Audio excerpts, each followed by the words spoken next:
লিখেছেন। তুমি কি করবে এখন সেটা বলো। ঠাকুরের লেখা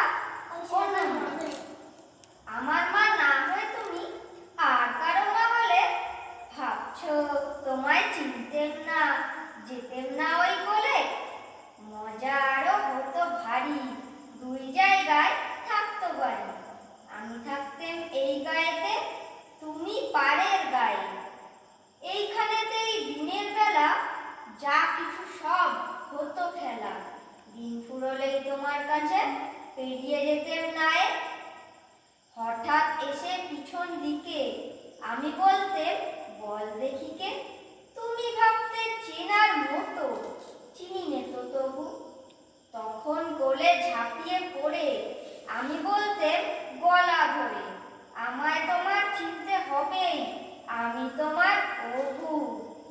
ওই পাড়েতে যখন তুমি আনতে যেতে জল, এই পাড়েতে তখন ঘাটে বল দেখিকে বল। কাগজ গড়া নৌকাটিকে ভাসিয়ে দিতেম তোমার দিকে। যদি গিয়ে পৌঁছতো সে, বুঝতে কি সে কার।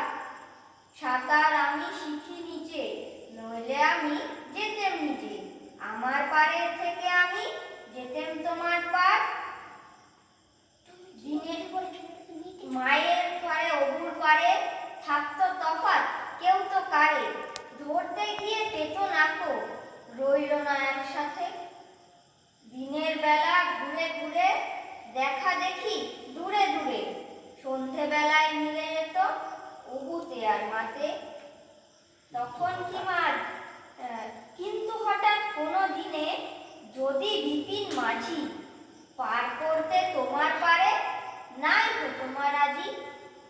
ঘরে তোমার প্রদীপ জেলে ছাতের পরে মাদুর মেলে বসতে তুমি, পায়ের কাছে বসত ক্ষান্ত বুড়ি।